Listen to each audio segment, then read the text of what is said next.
میرے نہایت ہی واجب الاحترام قائد اہل سنت اور سرگودا شہر کی ایک عظیم ہستی کے صاحبزادے حضرت صاحبزادہ علامہ عبداللہ سید ہاشمی دامت برکاتہم العالیہ اور ہماری جمعیت علماء اہل سنت کے صدر بھی ہیں اور ہمارے نہایت ہی مشفق شفیق ہمیشہ شفقت فرماتے ہیں. میرے اسلام آباد آنے سے پہلے بھی اسلام آباد سائیں بادشاہ سے ملنے کے لیے تشریف لے کر گئے سرگودا سے سفر کر کے, اور جب بھی پنجاب کے اندر حضور محبوب مرشد کریم کا کوئی پروگرام ہوتا ہے تو اس میں کوشش کرتے ہیں, پہنچتے ہیں, شفقت فرماتے ہیں. ہمارے بہت ہی پیارے حضرت علامہ مولانا پیر محمد جاوید قادری دامت برکاتہم العالیہ اور ہماری جماعت کے ایک خوبصورت خطیب اور بہت پیارے محبت کرنے والے بہت پرانے حضرت علامہ مولانا اکبر ساقی فیروزی دامت برکاتہم العالیہ میاں والی سے تشریف لائے ہوئے امیر جماعت منظور شاہ صاحب, ریاست فیروزی صاحب جو کہ پنجاب کے امیر بھی ہیں, اور مفتی صاحب مفتی اسحاق صاحب,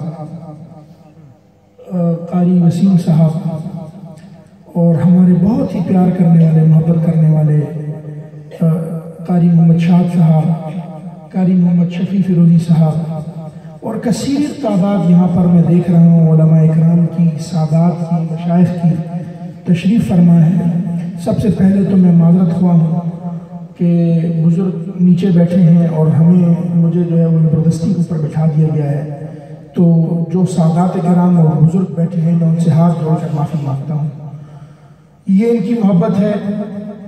ساقی صاحب ابھی فرما رہے تھے کہ ہم سے غلطیاں ہوتی ہیں, کوتاہیاں ہوتی ہیں, ہم آپ کا استقبال نہیں کر سکتے. ان کی خوشی کی خاطر, ان کی محبت کی خاطر اور ان کے ان انتظامات کو دیکھتے ہوئے ان کی دلجوئی کے لیے یہ کرنا پڑتا ہے. اور جب بھی سرگودا آمد ہوئی ہے تو والہانہ استقبال یہ جماعت کرتی ہے, اور یہ جماعت میرے لیے نہیں کرتی ہے, یہ سائیں بادشاہ کے لیے کرتی ہے. سبحان اللہ. میری کیا حیثیت ہے؟ ہم جیسے تو پتہ نہیں کتنے گلیوں میں سڑکوں پہ گھومتے پھرتے ہیں, کسی کی وجہ سے کسی کی عزت کی جاتی ہے, تو ان کی وجہ سے ہماری عزت کی جاتی ہے, ورنہ نہ تو کوئی خطیب ہے, نہ کوئی علم ہے, نہ کوئی زہد اور تقوی ہے. لیکن یہ کمال ہوتا ہے نسبت کا کہ اگر آپ جو ہے وہ کسی کے ساتھ جڑ جائیں تو سنگ ترے. سبحان اللہ. ایک شخص جو ہے وہ سنگترے بیچ رہا تھا, سنگترے بیچتے بیچتے کہتا ہے سنگترے سنگترے سنگترے. بزرگ نے فرمایا غور سے سنو یہ کیا کہہ رہا ہے. سنگ ترے, جو ساتھ جڑ جائے وہ تر جائے. تو ہماری مثال تو وہ ہے کہ سنگ ترے.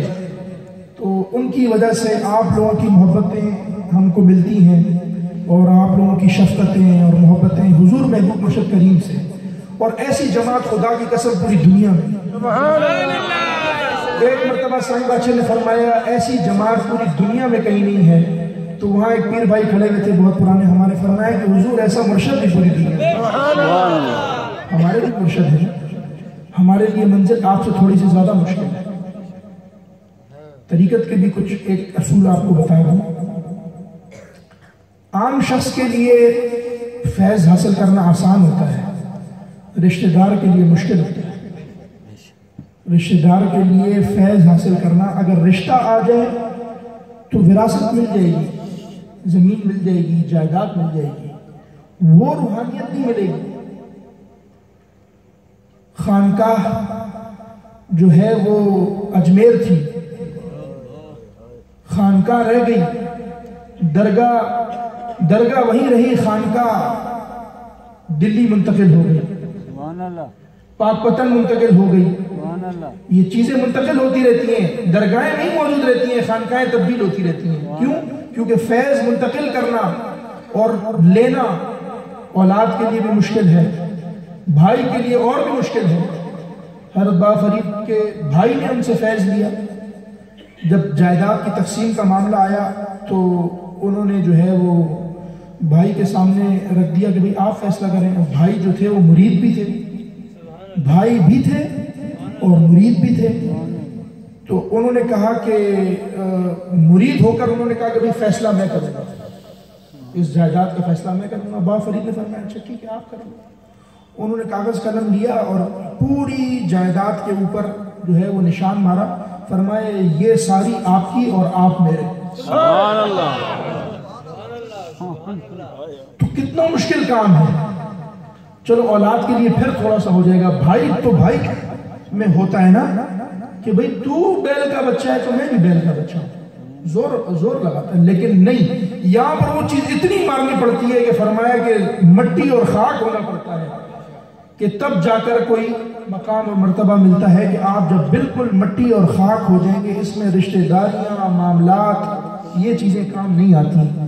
تو خدا کی قسم نہ ایسی جماعت دنیا میں کہیں ہے، نہ ایسا مرشد دنیا میں کہیں. سبحان اللہ. مالک کریم سائیں بادشاہ کا سایہ ہمارے سروں کے اوپر سلامت رکھے، آپ کو صحت کاملہ عاجلہ کے ساتھ عمر خضری عطا فرمائے، لمبی عمر عطا فرمائے.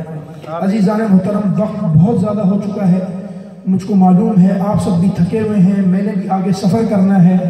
اور آپ کے خلوص اور محبت کو دیکھتے ہوئے چونکہ یہ ختم نبوت کے عنوان سے محفل منعقد کی گئی ہے، تو اسی عنوان کے اندر رہتے ہوئے میں کوشش کروں گا 6-7 منٹ 10 منٹ کے اندر اپنی گفتگو کو پہنچا کر وہ بھی حصول برکت کے لیے، کیونکہ یہاں پر آپ بڑے بڑے خطباء کا، علماء کرام کا علمی واعظ سنتے ہیں، ان کی باتیں سنتے ہیں، اور الحمدللہ یہاں پر مذہب کا ذوق اور شوق زیادہ ہے، رجحان زیادہ ہے.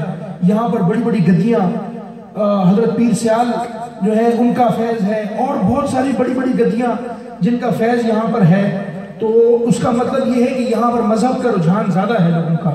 تو یہاں آپ لوگ واعظ بھی سنتے ہیں، خطباء کے کلام بھی سنتے ہیں، تو اس میں اور وہ بھی یہاں پر رواج بھی لچھے دار اور سر والی تقریروں کا ہے. تو اس میں تو آپ کو کوئی ایسی واعظ نہیں کر سکتا ہوں، لیکن چند حصول برکت کے لیے جو باتیں انہوں نے فرمائی ہیں بزرگوں نے، انہی کو آگے بڑھاتے ہوئے، بے شک صحیح بات ہے کہ ہم بہت عاجزی اور انکساری کا اظہار کرتے ہیں، لیکن جب پیر صاحب نے فرمایا نا کہ اس کو دیکھو اور آج 1400 سال بعد ان کو دیکھو، ہم کچھ بھی نہیں ہیں اگر اپنی بات کریں. لیکن ہاں اگر مرزے کی بات آتی ہے تو میں کہتا ہوں میں میری جوتی کے نیچے جو لگی ہوئی غلاظت ہے اس سے بھی گندا ہے. بدکار اور جس طرح کے دعوے اور جس طرح کی باتیں، اور ایک چیز پر رکا نہیں رہا ہے، انگریزوں کا لگایا ہوا پٹھو. اور لوگ جس طریقے سے ساقی صاحب نے بھی کہا کہ اگر 100 گھر ہیں تو ابھی بھی 25 مرزائی ہیں. میں یہ کہتا ہوں ان کی مت ماری گئی ہے، ان کو بتایا نہیں جاتا ہے. ان کے جو وائزین ہیں، ان کے جو گمراہ کرنے والے، ان کے جو پادری ہیں، اور ان کے جو مبلغین، کہہ لیں مبلغ تو اپنے اس کی جو کرتے ہیں، اور اس مرزا مردود کے کرنے والے، وہ آپ کو ایک خوبصورت سی ایک چیز بنا کر پیش کر دیں گے جو جس میں چند باتیں جو ہیں وہ ہوں گی، اور کہیں گے کہ دیکھو یہ تو کچھ بھی نہیں ہے، اس کے اندر ایسی تو کوئی بات نہیں ہے. ان کے لوگوں کو یہ بتانے کی ضرورت ہے کہ کس کس قسم کی بکواسات، کس کس قسم کی مغلسات آپ ابھی سن رہے تھے، کہ اس قدر اچھا یہ باتیں یہ نہیں ہے کہ ہمارے علماء نے گڑھ لی اپنی طرف سے، یا وہ اپنی طرف سے گڑھ کر یہ باتیں بیان کر رہے ہیں. اس کی مردود کی اپنی کتابوں میں ہیں، اور وہ کتابیں یہ مرزائی مانتے ہیں. کہ مثال کے طور کے اوپر ابھی قاضی صاحب بیان فرما رہے تھے کہ سیدھی چپل الٹی میں پہن لے اور الٹی چپل سیدھی میں پہن لے. یہ ہمارے علماء نے نہیں گڑھا ہے. کہ اگر ہمارے علماء نے یہ بات گڑھی ہو کہ یار اس کا رد کرنے کے لیے یہ بات کہی، وہ اپنی کتاب میں لکھا ہے کہ جیب کے اندر گڑ بھی رکھا ہوتا تھا اور استنجے کا ڈھیلا بھی رکھا ہوتا تھا.